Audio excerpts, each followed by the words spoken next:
Welcome to Healing Times Radio with Dr. Emmett Miller. This is Dr. Emmett Miller. Arjuna Ardagh, our guest today, is an awakening coach. He's a writer, a teacher, and a public speaker, and the author of 7 books, as well as a number of audio and video products. Best known, perhaps, is his 2005 book, The Translucent Revolution. And also, he's written a new book called Leap Before You Look. He's the founder of the Living Essence Foundation in Nevada City, which is a nonprofit organization dedicated to the awakening of consciousness within the context of ordinary life. I'm sure you're going to enjoy your experience of Arjuna Ardagh. Welcome to Healing Times. Hello, this is Dr. Emmett Miller, and this is Healing Times Radio. We're here today with Arjuna Ardagh, who is an author and teacher and coach, and welcome to Healing Times Radio. Thank you, Emmett. I'd like to begin with by getting to know you a little bit better. Just where you seem to have a non-California accent.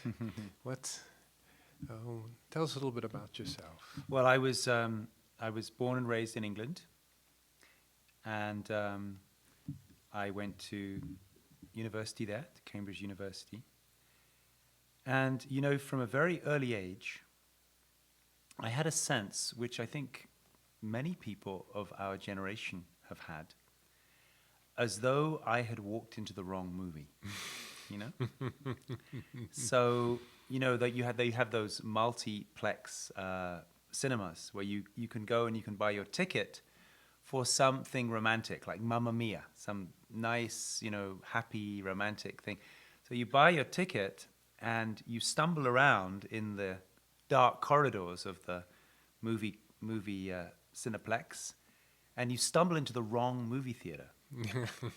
So you sit down with your ticket, expecting to be entertained by Pierce Bronson and who was the main person in Mamma Mia? It'll come back to me anyway.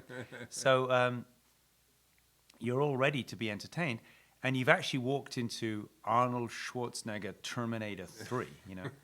So everyone's getting blown up and bodies are flying everywhere, and you're sitting there waiting for this nice, you know, these nice ABBA songs and everything.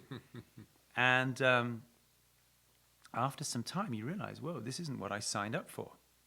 This isn't what I paid my ticket for. Something's gone wrong here. So I had that same feeling when I was really quite young, when I was a teenager. When I looked at the way that my parents were living their lives, and I looked at my teachers, I had the feeling, some intuition, some deep memory, that this was not what I'd signed up for. That there was something deeper available than this, something more meaningful, something that gave life its aha, that's why we're here.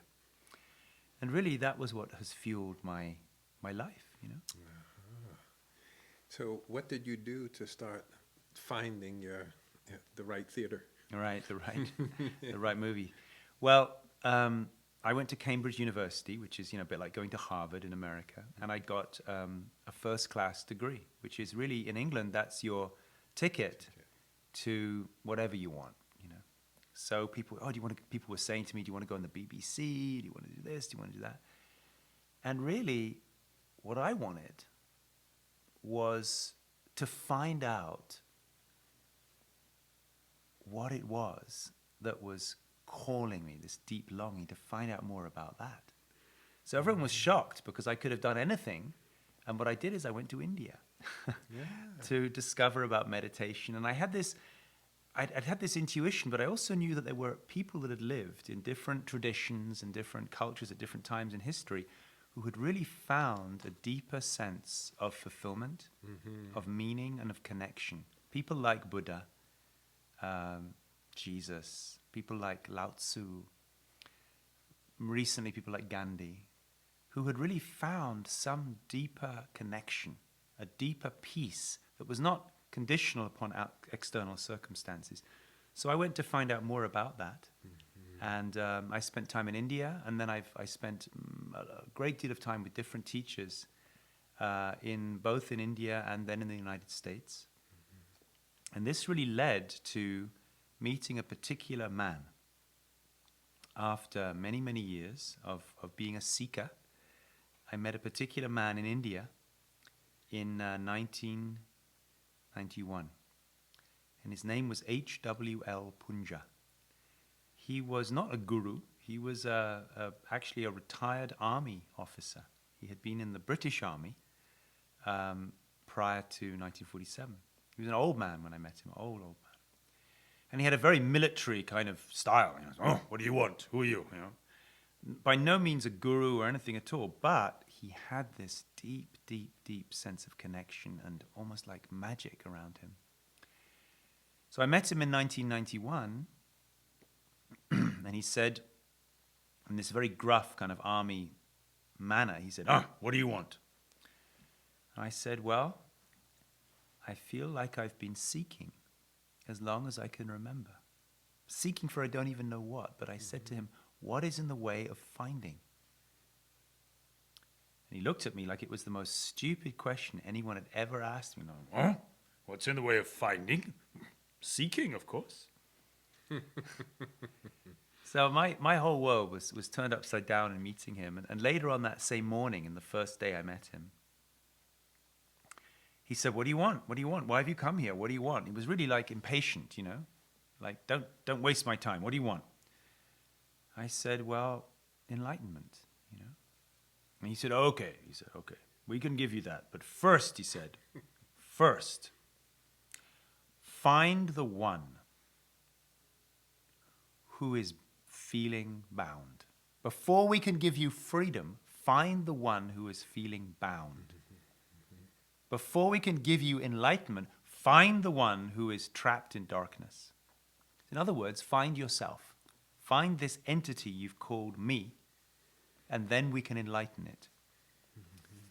So that sounds like a simple task, you know, but I went back to my hotel room, and for about a week, actually, it was as though it was like the mind was a machine, and somebody had pulled out the kingpin which held all of the pieces together. So now the mind kept working, but it was flying chaotically in all different directions, you know. And I can remember still, I would go back to my hotel room and just these thoughts, like, you know, a memory and then a desire and then a concept, and just went like that. But the mind was not held together by any coherent force anymore, because my whole life had been about seeking. And he had pulled out the pin that held that seeking together. So now there was just this random machine going in all directions. Now I call that declutching. When you declutch the mind and it just flies in its own direction, it's not held together by any intention anymore.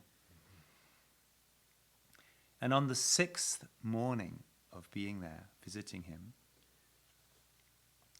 I woke up in the morning, and in that innocence you have when you first wake up. People are very innocent, childlike when they first, anybody, you know, even somebody very powerful and sophisticated, when they first wake up in the morning with their hair tousled, you know, people are very innocent.